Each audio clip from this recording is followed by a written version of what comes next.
Hey Lash babes, it's Amanda. Today we're going over taping methods. Tape is an awesome resource to make lashing easier. I personally love using the Nexcare sensitive tape. It's lint-free, easy to rip into any size, and peels off smoothly. Today I want to show you some ways to fully take advantage of using tape during your sets. The first taping method I use for every set is the crisscross. This method helps to fully secure the bottom lashes and gel patches down, leaving no room for the bottom lashes to escape or the gel patches to slide. After I lay the gel patches down, I'll put one piece of tape on the inner corner, then another one on the outer corner, creating a crisscross pattern.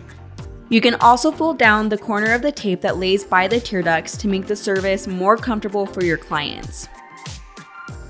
I also use tape to get better accessibility to the inner corner lashes and to lift the client's eyelids for a better view of the lash line.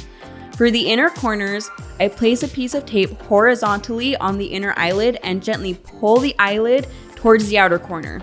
Now those lashes are easier to isolate. To get better visibility of the lash line, I do this two different ways depending on their eye shape.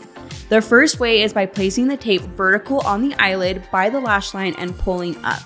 You can do one piece on the middle of the eye or use two pieces on the inner and outer corners. The second way is by placing the tape diagonally on the inner and outer corners, creating a crisscross on the upper eye. What are your favorite ways to use tape? Let us know in the comments. Thanks for watching, and don't forget to subscribe below for more fun lashing tips.